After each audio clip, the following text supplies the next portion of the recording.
Paz do Senhor Jesus. Que bom a gente poder estar aqui nesse domingo.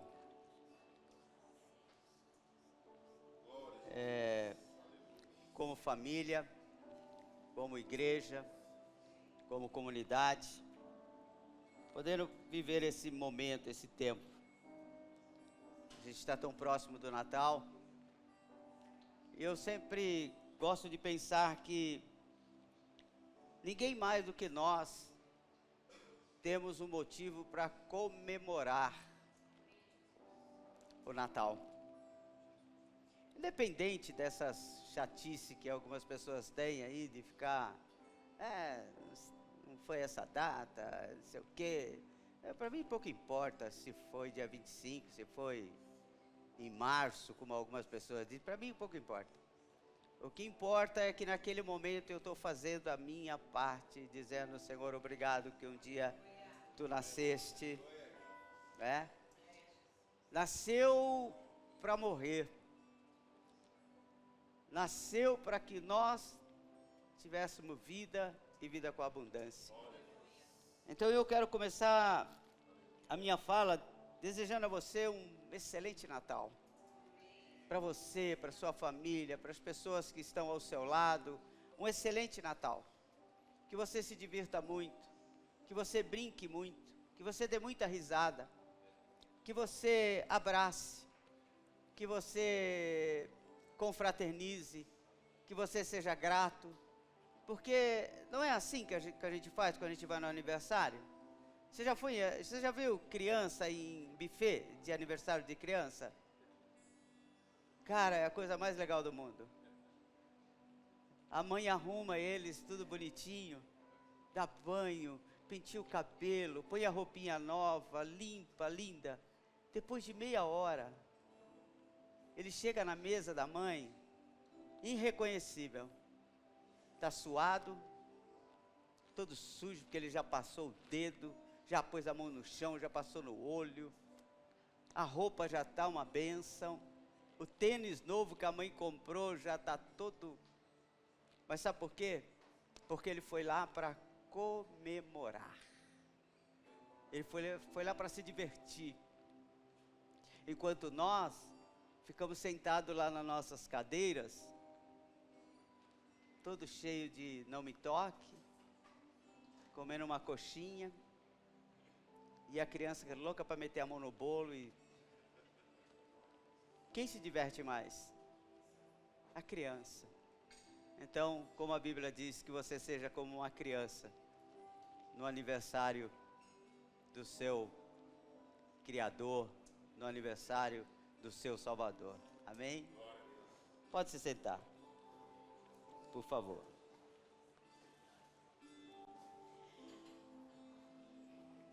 Nós estamos falando sobre novas histórias. E nada mais propício do que um novo ciclo para a gente preparar para nossas vidas uma nova história. Nós, seres humanos, o homem, ele gosta de marcos. Eu, quando faço minhas caminhadas, eu gosto de ter um lugar que eu começo e um lugar que eu termino, e eu fico feliz, e eu fico na expectativa, né, de chegar até o lugar onde eu saí daqui mentalizando: puxa vida, eu quero chegar até tal lugar. Ou, né, no relógio, você marcando a quilometragem, quantos passos. Eu fico super feliz quando o meu relógio treme, quer dizer que eu consegui fazer a meta, né? Coloquei uma meta de 8 quilômetros, então sempre que treme eu falo: puxa vida, graças a Deus, deu certo, consegui. E a gente gosta disso. Então, esse início de ano, ele gera isso na gente. A gente cria essa expectativa de começar uma nova história, de fazer algo novo. Mas eu não quero também que isso venha mobilizar você, ou imobilizar, melhor falando, imobilizar você trazer uma inércia para você, para dizer, para passar tudo para o ano que vem. Agora a gente começa isso. Hoje eu estava conversando com uma pessoa e a gente estava falando sobre isso. Agora começa isso. A gente, a partir de ontem, né? As pessoas já estão, só a semana que vem, só o ano que vem, só o ano que vem, só o ano que vem. Como se Deus não pudesse fazer coisas grandiosas ainda nesses dias que se restam, né? O que nós não pudéssemos mudar, algo lindo acontecer na nossa vida a qualquer momento. E eu quero compartilhar com você hoje aqui, eu quero ter uma conversa com você, eu quero ter essa liberdade de bater um papo com você hoje aqui sobre algo que o Senhor assentou no nosso coração durante essa semana, e eu fiquei remoendo isso, e isso me fez muito bem. Está aqui, eu quero usar como um texto básico para isso, Gênesis capítulo 17, que é a história de Abrão, né? A história de Abrão, que aqui nesse texto ele vai receber de Deus uma nova ordenança, e em cima disso Deus vai até mudar o nome dele. Deus vai tirar esse nome de Abrão e vai colocar nele o nome de Abraão, porque Deus agora quer fazer uma aliança, fechar uma aliança com Abraão, que é o pai, que vai ser o pai de uma grande nação. Então Deus quer fazer algo lindo, algo diferente. Mas é interessante observar que Abraão, ou Abrão, eu vou falar Abraão, que é o que é hoje, que Abraão já andava com Deus, ele já tinha tido algumas experiências com Deus. Deus já havia feito a convocação dele lá no capítulo 12, quando ele diz, né, para Abraão: Abraão, sai da tua parentela, e vai para uma terra que eu vou te mostrar. E Abraão não se faz de rogado, diz: se é o Senhor que está mandando, eu vou. E muitas coisas acontecem, e Deus faz muitas promessas para Abraão, assim como para Sara, sua esposa, e uma delas era de ter um filho. Porque como você pode ser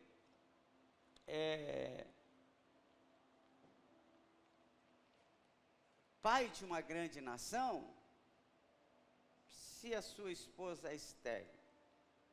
Como isso pode acontecer? Mas deixa eu dizer algo para você aqui. Quando Deus faz uma promessa, Ele não está olhando para as impossibilidades.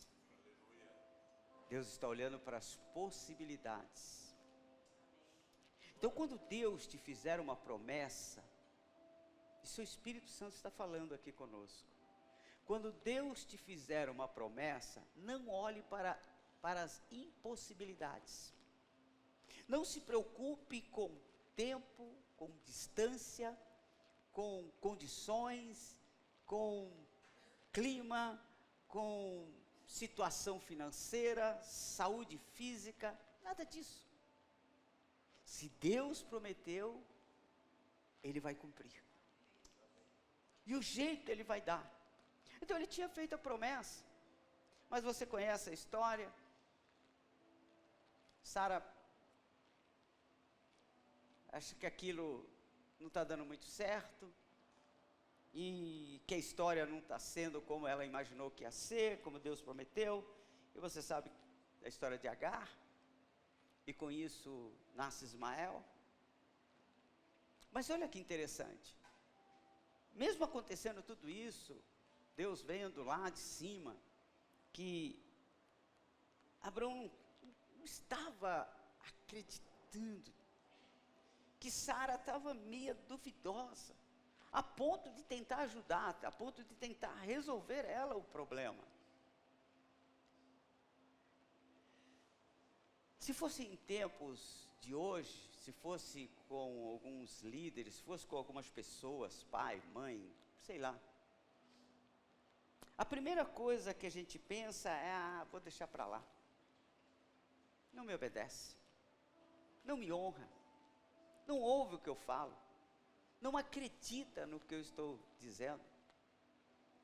Mas, olha que interessante, Deus, ao invés de afastar, Deus traz para perto. Deixa eu dizer algo aqui para você também nessa noite. Quando você errar, quando você falhar, quando as coisas não forem exatamente como deveria ser, não se afaste, se aproxime. Não se afaste de Deus, se aproxime dele. Sabe, eu amo quando Deus busca Adão no jardim e ele... Adão, onde você estava? E Adão olha para Deus e diz assim, Deus, acontece o seguinte, eu estava nu. E por causa disso eu me escondi.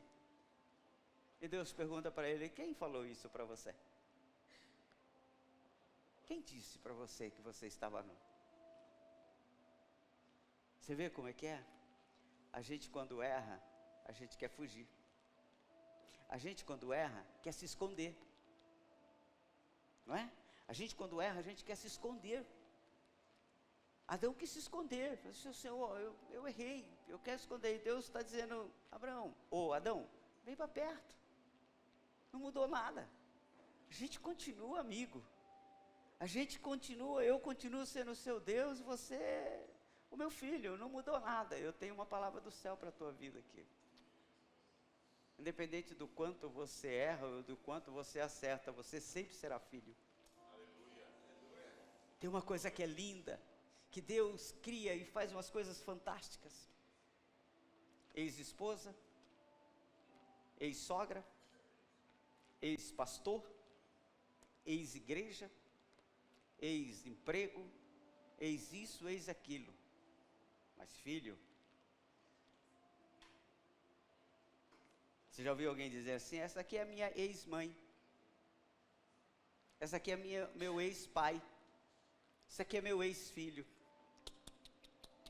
Filho é filho, hoje, amanhã e sempre. Agora pega isso para você como filho de Deus. Você foi filho ontem, você é filho hoje e você será filho amanhã. Todas as vezes Deus vai querer você perto dele, vai querer se aproximar de você. O que eu quero falar hoje aqui está no capítulo 17, logo nos primeiros versículos do livro do Gênesis, que diz assim, sendo pois Abrão da idade de 99 anos, apareceu o Senhor a Abrão e disse-lhe, eu sou o Deus Todo-Poderoso, anda em minha presença e sê perfeito. Só até aí. Depois em casa, durante essa semana que você vai estar de folga, aproveita para meditar nisso aí. Mas olha que interessante. Quando eu me deparei com esse texto, a princípio eu fiquei receoso, fiquei com um pouco de medo. Porque eu vejo aqui Deus dizendo para Abraão, usando Abrão, eu vejo Deus falando aqui com ele e dizendo, Abrão, anda na minha presença e seja perfeito. E eu fiquei pensando, meu Deus, isso me aproxima do Senhor ou isso me afasta? Porque nós temos uma dificuldade, e qual é? Nós somos imperfeitos. Apesar que eu conheço pessoas que acham que são perfeitas, tá? Você deve conhecer alguém também, né? Tem pessoas que acham que são perfeitas, mas na verdade, todos nós somos imperfeitos. Imperfeitos. E ainda tem uma notícia mais grave para você. sozinho, em você mesmo, na sua força, você nunca vai conseguir ser perfeito. Até porque, qual seria o nosso conceito de perfeição? Qual seria o seu conceito de perfeição? Conheço tal pessoa, aquela pessoa é perfeita. O que ela precisaria ter para ser perfeita? A esposa perfeita, o marido perfeito, o pastor perfeito, o amigo perfeito. O que é perfeito para mim, pode ser um defeito para você. Já parou para pensar? Que o que é muito bom para você, pode ser horrível para mim. A gente poderia usar como exemplo o paladar. Tem gente que ama jiló. Vi um camarada outro dia que disse aqui, falou, rapaz, eu vou te levar na minha casa para comer jiló. Falei, me avisa que nesse dia eu vou estar ocupado. Me avisa, por gentileza, você me avisa pelo menos uma semana antes, porque eu vou ter que arrumar um compromisso, porque eu tenho 64 anos e nunca experimentei um jiló, e não estou com intenção de experimentar tão cedo. Mas para um é perfeito, para outros é imperfeito. Então aqui Deus, ele fala para Abraão, Abraão, anda na minha presença e ser perfeito. E a gente fica nesse, uau, agora para andar com Deus, eu tenho que ser perfeito. Outras traduções, como a NVI e outras traduções, ela vai dizer assim, ande na minha presença e seja íntegro. Totalmente íntegro. A palavra da integridade vem de inteiro. Vem dizendo, seja completo, seja perfeito, não falte nada. Então a gente teme isso, a gente fica com medo, diz assim, como que eu vou andar? Eu já vi várias pessoas que falam assim, eu vou para a igreja quando eu melhorar, eu vou para Jesus quando eu parar com o vício de tal coisa, ou quando eu melhorar o meu coração, o meu espírito. E na verdade, Deus está chamando a gente para andar com Ele, não é porque nós somos perfeitos, é porque Ele é perfeito. Você está entendendo? Não é porque você é bom, é porque Ele é bom. Não é porque você tem todas as qualidades de uma pessoa perfeita, mas é porque você vai andar com quem é perfeito, e quando a gente anda com quem é perfeito, a tendência é a gente ir se aperfeiçoando. A palavra de Deus para nossas vidas hoje aqui nesse lugar é, eu vou escrever uma nova história, quando eu decidir andar na presença de Deus. Andar na presença de Deus, ele diz assim, ande na minha presença. Ande na minha presença que você vai melhorar, que você vai em direção à perfeição. E é interessante que eu vejo que Deus chama Abraão aqui para escrever uma nova história. Como Ele está me chamando todos os dias, e como Ele está chamando você todos os dias, para escrever uma nova história.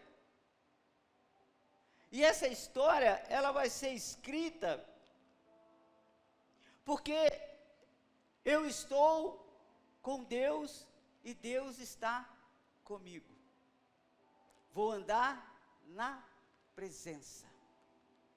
Vou precisar da presença. A gente ouviu aqui outro dia sobre novo nascimento. E o que eu entendo hoje aqui com essa palavra que a gente está ouvindo aqui, é que Deus nos chama para escrever uma nova história na nossa vida, ou através da nossa vida. Por quê? Porque nós vamos entrar agora, andando com Deus, num processo de reconstrução. Você sabe o porquê Muitas pessoas não ficam na igreja. Você sabe por que muitas pessoas não conseguem se firmar com Cristo? Porque eles têm medo de largar as coisas velhas.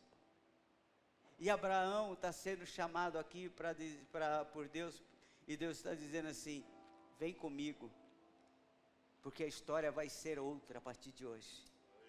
Eu vou escrever uma nova história, vem comigo e a gente vai completar o que está te faltando.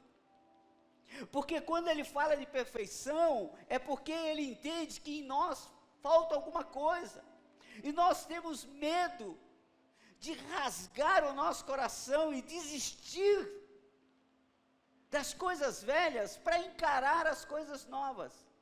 Deus está nos reconstruindo, e para reconstruir coisas novas, Ele tem que quebrar as coisas velhas. Quem reformou casa sabe disso. Eu moro há 32 anos na mesma casa. Meu irmão, eu não sei nem de quantas cores já foi aquela casa. Ainda bem que lá em casa ninguém é muito alto, porque o que Isabel já trocou de piso, já está dessa altura o negócio. Todo dia ela põe um piso em cima daquele piso. Sabe o que é isso? Restaurando, reformando, reconstruindo. Ei, deixa eu dizer para você, é muito trabalhoso. Quem já reformou sabe disso. A sujeira que faz, a bagunça que faz, o gasto que dá. Sempre é mais difícil do que você imaginou. Mas você só faz e só vive o novo se você abrir mão das coisas velhas. Andar com Deus, louvado seja o nome do Senhor. Caminhar com Deus é uma história nova, é um momento novo, é um tempo novo. Não é um tempo de perfeição, mas é um tempo de aprendizado, de aperfeiçoamento, de reconstrução, de alteração, de mudanças. A gente vai melhorando de algum jeito. É por isso que Deus criou a igreja. A igreja são pessoas diferentes. Sabe o grande erro? É que a gente às vezes quer uma igreja, e quer uma igreja com todo mundo igual. Não! A ideia da igreja é que todo mundo seja diferente, porque é na sua diferença que eu aprendo. Dizem que pessoas inteligentes conversando é bom, porque quando eles têm opinião diferente, eles não há briga, há aprendizado. E Jesus nos chamou aqui, não foi para eu criticar a cor da roupa do irmão, ou o posicionamento que ele tem, ou a forma com que ele vive, não. Deus nos trouxe aqui para andarmos com Ele, e de cada um Deus vai dando o caminho. Às vezes o caminho que Deus me dá não é o seu. Às vezes o sapato que Deus me dá não é o seu, porque o seu não serve em mim. Eu gosto muito da passagem de Davi, quando Saul tenta dar a ele aquela armadura. E Davi até que veste a armadura. Tem hora que a gente quer vestir a armadura de outro, sabia? Eu, quando comecei no evangelho, eu gostava muito de vestir a armadura dos outros. Eu achava o máximo, porque eu não tinha referencial, eu precisava de um referencial. E agora Deus traz aqui para mim uma revelação para eu trazer para você. Novas histórias são escritas quando eu tenho um referencial. A pior coisa que tem é você andar sem referencial.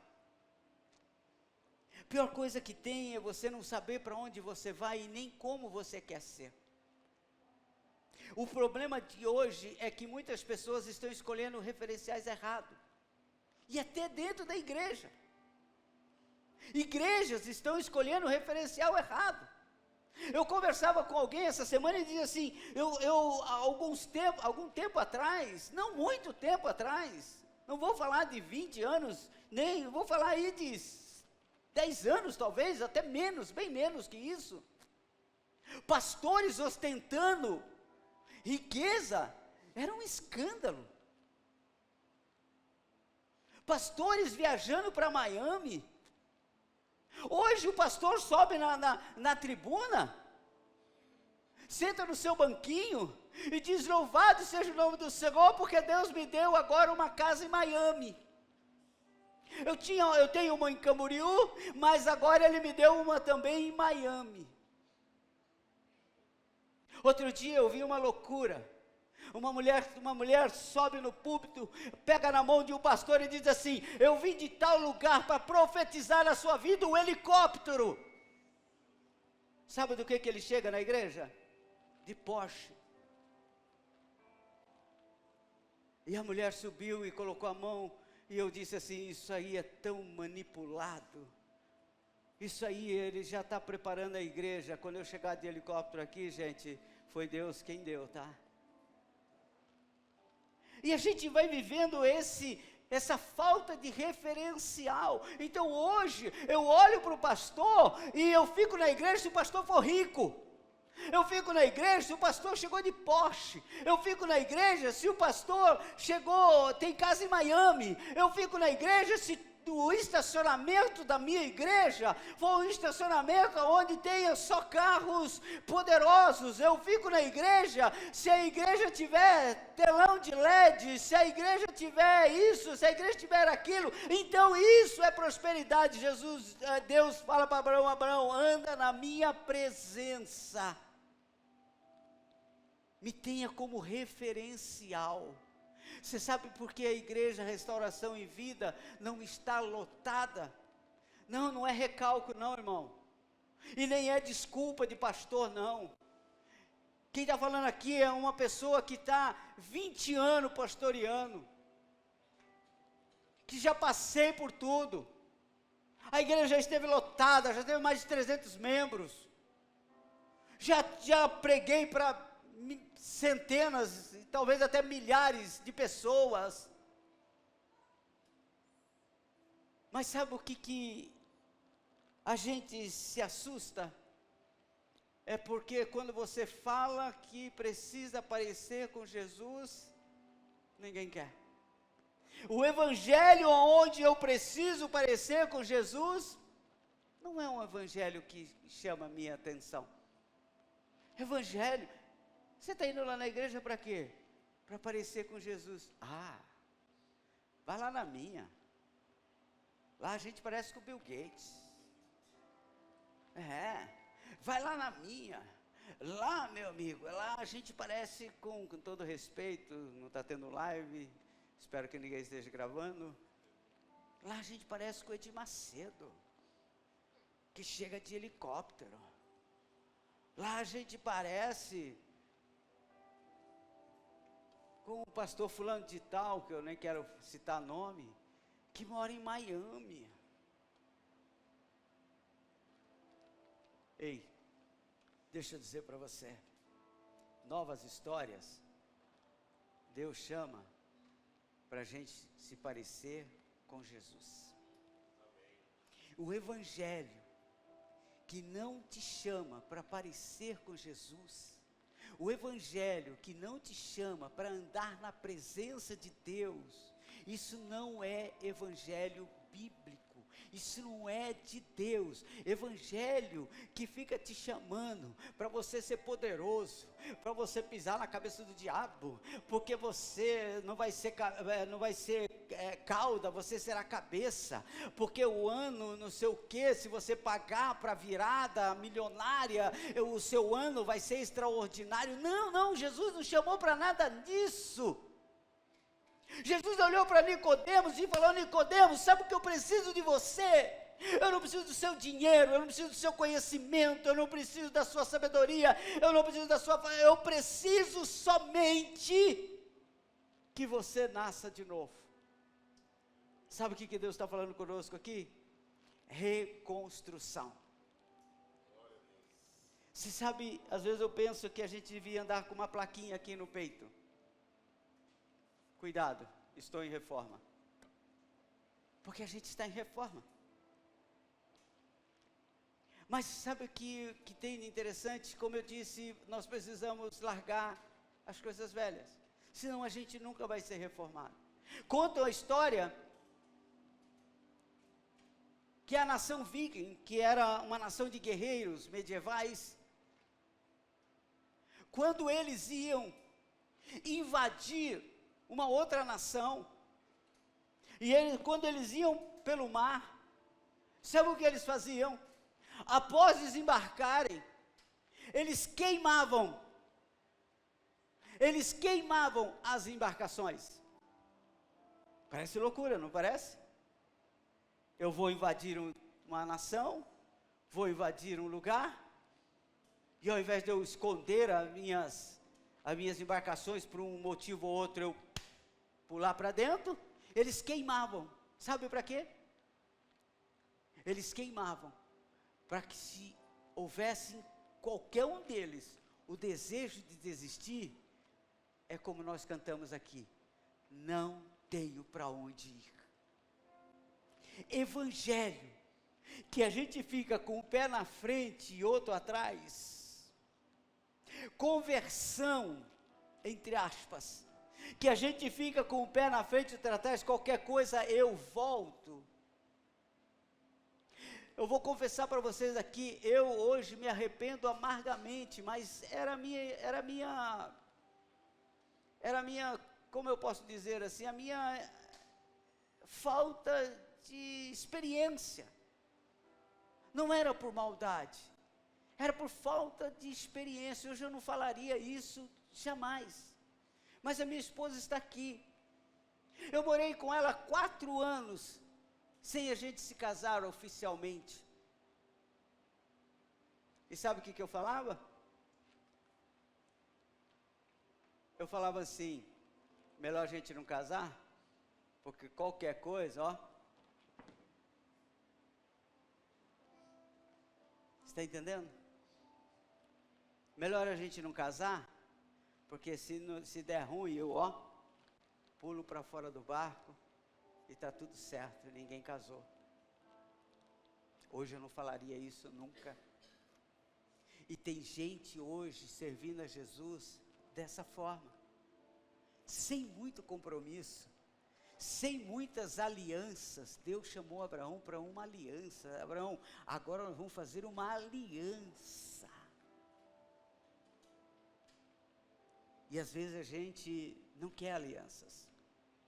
Às vezes a gente não quer queimar os barcos. E a proposta de Deus para nossas vidas, se você quiser escrever uma nova história agora já, ainda em 2024 ou no comecinho de 2025, deixa eu dizer para você: queima os barcos. Toma uma decisão, se posicione. Mas vai ser difícil porque eu vou perder isso, vou perder aquilo, talvez fulano não vai falar mais comigo, eu não vou poder mais fazer isso, eu não vou poder mais fazer aquilo. Não é sobre isso, é sobre andar na presença. Ande na minha presença e vamos reconstruindo esse novo você. Porque sabe o que acontece, gente?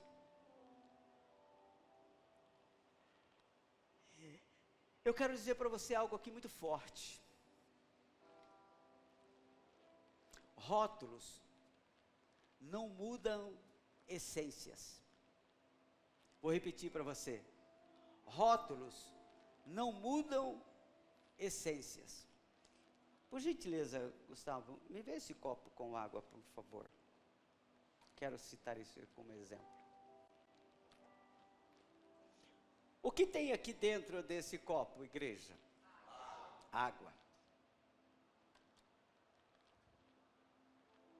Eu vou fazer um merchan aqui, quem sabe ela manda para nós mais água.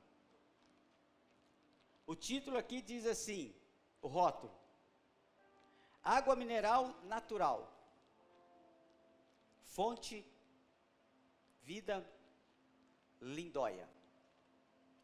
de Águas de Lindóia. Isso aqui é água. Mas e se eu pegasse agora um rótulo de uma garrafa de vinho, do melhor vinho. Eu não sou conhecedor de vinho, mas do melhor vinho que tivesse. Vinho mais caro. Esses de milhares de reais aí. E eu tirasse o rótulo da garrafa e colasse o rótulo de milhares de reais aqui nesse copo de água natural, mineral. O que mudaria? O que mudaria? Fora isso, mudaria nada. A água continuaria sendo água. Mas e o rótulo? Só rótulo. E sabe o que a gente tem vivido hoje? Rótulos. A gente tem vivido rótulos. Uns dizem, eu sou evangélico. Uns dizem, eu sou cristão. Outros dizem, eu sou pastor. Outros dizem, eu sou missionário. Outros dizem, não sei o quê. Mas, rótulos. Rótulos, rótulos e rótulos. E Deus está chamando Abraão aqui, está chamando a igreja Restauração em Vida, para a gente não se preocupar com rótulos, mas se preocupar em mudanças internas. Aleluia. Você entendeu? Não. Nós vivemos há um tempo atrás, escravo de uma religiosidade, que as pessoas eram vistas pela roupa. Eu falei outro dia aqui, que eu passei numa loja e estava escrito, roupas evangélicas. Eu falei, aleluia, que as roupas se converteram todas. Tudo crente. Quase que eu dei Pai do Senhor para o vestido. Pai do Senhor, irmã. Falei para o terno, Pai do Senhor. Tudo terno convertido, porque era tudo terno evangélico. Rótulos. Jesus está dizendo, anda na minha presença. Você não vai mudar o rótulo, você vai mudar a essência. Quando eu mudo a essência, para pensar, quando eu mudo a essência, eu mudo o rótulo. As coisas por fora começam a mudar, é inevitável. É inevitável, porque a Bíblia diz que pela árvore você conhecerá o fruto, ou pelo fruto conhecerá a árvore. Não é verdade? Então, quando eu começo a mudar por dentro, automaticamente eu mudo por fora. Eu mudo meu modo de pensar, eu mudo meu modo de falar, eu mudo as minhas atitudes, eu mudo o meu andar, eu mudo com quem eu vou querer andar, eu vou parar de ter julgamentos, eu vou mudar. Por quê? Porque a estratégia ou a meta é andar na presença de Deus e ser perfeito. Perfeito no quê? Perfeito quando eu ando com Ele. O que Ele está dizendo sobre andar na minha presença e ser perfeito? Ele está dizendo assim, você quer fazer algo certo e perfeito? Anda na minha presença. Quantas vezes na nossa vida a gente fica, ai Senhor, eu não sei o que fazer. Ele está dizendo, anda na minha presença. Ah Senhor, eu não sei que passo dar, eu não sei que decisão tomar. Ele está dizendo assim, anda na minha presença, é a melhor coisa que você vai fazer. Porque se você andar na minha presença, você vai saber o que é certo. Você já parou para pensar? Infelizmente a gente está perdendo esse padrão, mas você parou para pensar que quando você andava com o seu pai e a sua mãe do lado, ou a pessoa responsável por você, você tinha um tipo de atitude, e quando você estava sozinho, você era outro? Sabe por quê? Porque o pai e a mãe impunham respeito. Porque o pai e a mãe andavam por esse caminho. E você dizia, eu tenho que andar com meu pai e com a minha mãe por esse caminho.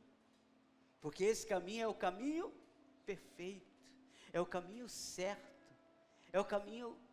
Aí, a gente, rebelde, não, meu pai não está com nada, minha mãe não está com nada, aqueles velhos não sabem de nada, eu que sou esperto, eu que sou bom. Aí a gente ia andar no nosso caminho, aí constantemente a gente quebrava a cara. Não sei se aconteceu isso com você, mas comigo aconteceu um monte de vezes. Mãe parece que tem um dom, né? Mãe, quando fala assim, não vai, meu amigo, quer um conselho? Não vá. Mãe, quando olha assim, fala assim, não fui com a cara. Pode existir, cara, pode insistir, mas não vira. Sabe por quê? Anda na minha presença e ser perfeito.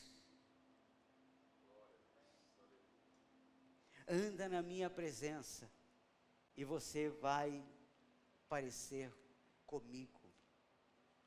Sabe, eu quero que a Igreja Restauração e Vida ande tanto na presença de Deus, que nós tenhamos tanto Deus, que nós sejamos tão encharcados de Deus.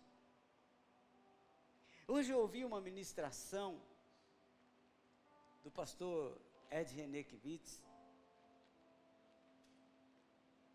que eu quero repeti-la aqui, o que ele disse no final.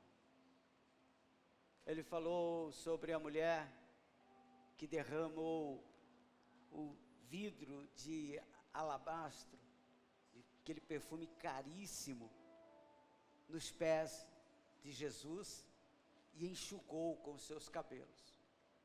Ele conclui a mensagem dizendo o seguinte: quem anda com Jesus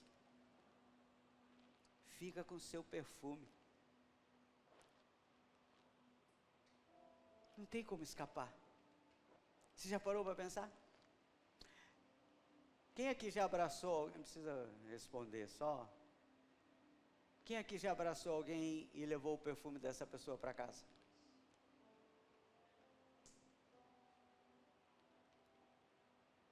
Às vezes acontece, né? Você abraça alguém, nossa. Agora você imagina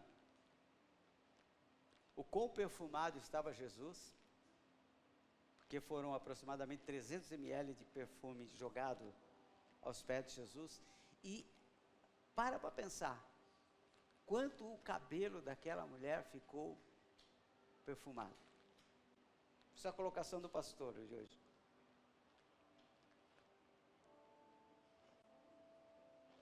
Onde ela passava, gerava o perfume.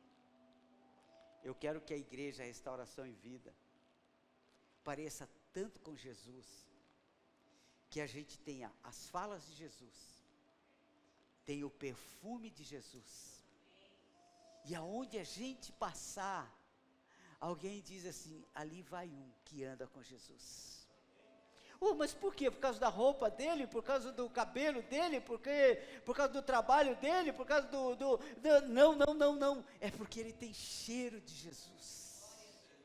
Ele tem cheiro de Jesus, ele me lembra Jesus, ele parece com Jesus, é uma coisa extraordinária. Então eu quero isso para a Igreja Restauração e Vida, eu quero uma igreja que seja dependente disso, que a gente não fique preocupado se Deus vai nos dar um carro novo em 2025, se Deus vai nos dar uma casa nova em 2025, se Deus vai mudar a nossa história, se Deus vai dar um templo para nós, para 5.000 pessoas, não, que a gente fique preocupado em olhar para Jesus e dizer, Senhor, eu dependo do Senhor, eu quero parecer contigo, a minha comunidade, Senhor, é uma comunidade de Jesus.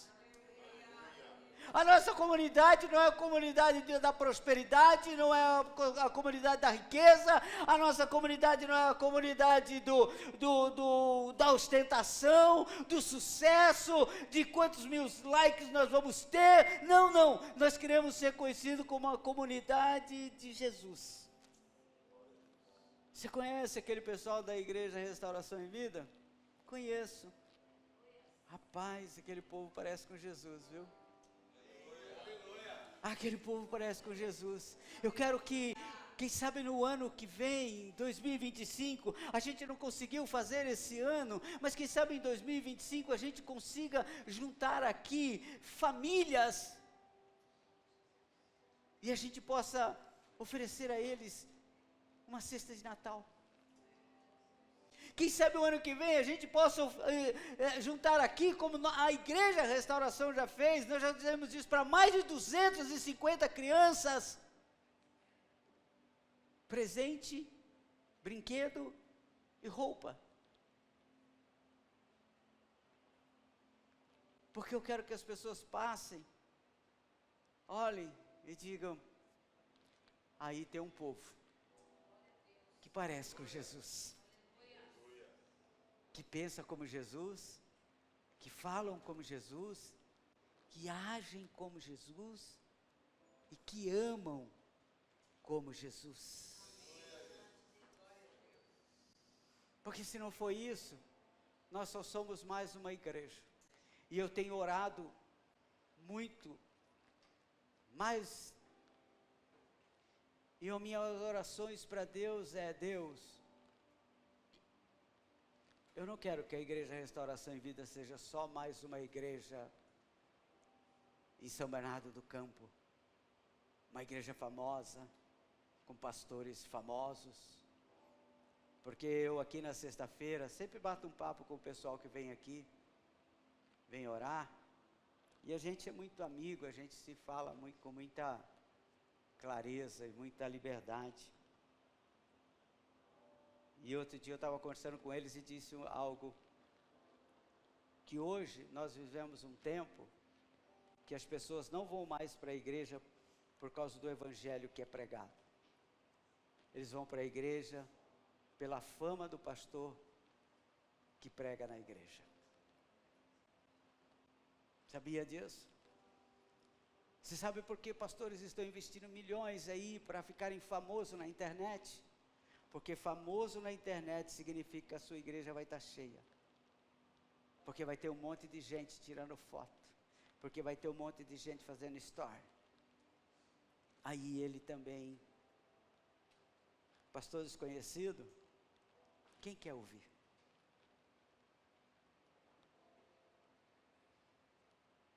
Quem quer sair lá de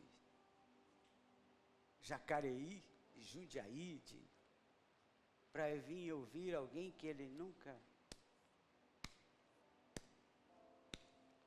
Mas o pastor famoso está cobrando R$250 para você ouvir a mesma palavra que você ouve aqui, e já está esgotado.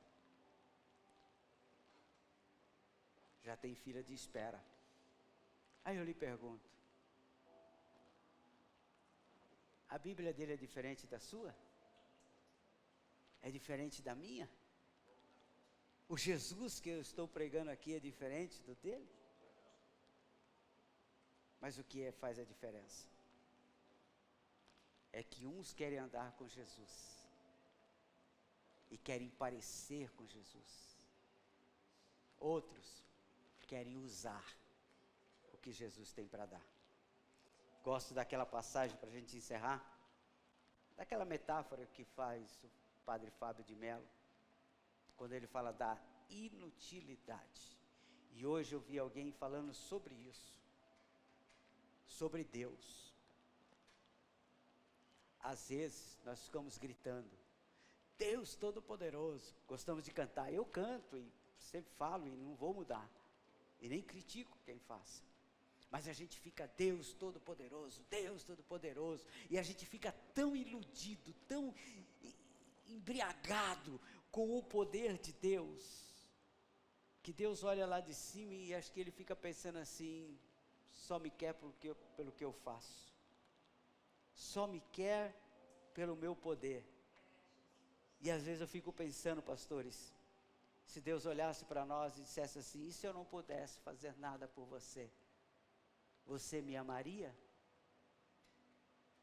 Eu fico pensando, meu pai vai completar 90 anos de idade, 90 anos de idade, sabe o que ele pode fazer por mim hoje? Nada, exatamente nada. Ele não tem força física, a mente dele já está dando uns apagões, ele não consegue me aconselhar, ele mal consegue me ouvir, porque ele não gosta de muitas companhias. Aí às vezes eu vou lá, a Isabel cuida dele, minha irmã cuida, eu também, quando preciso ou quando dá, eu passo por lá, bato um papo, converso. E às vezes, sempre quando eu saio de lá, eu fico pensando nisso. Quanto a gente vale, quando a gente não vale mais nada?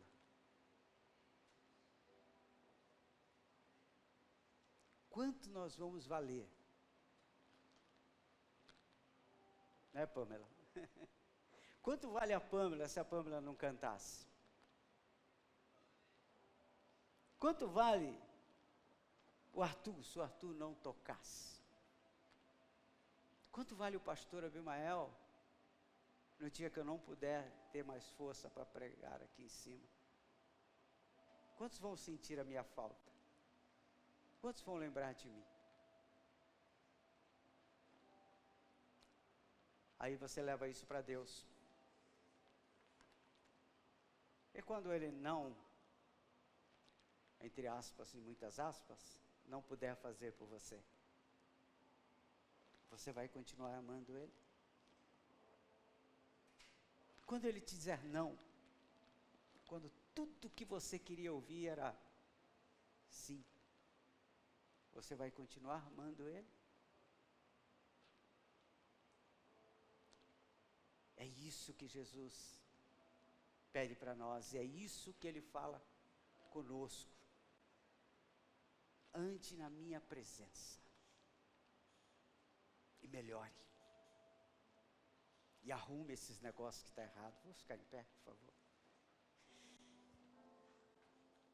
A proposta para a igreja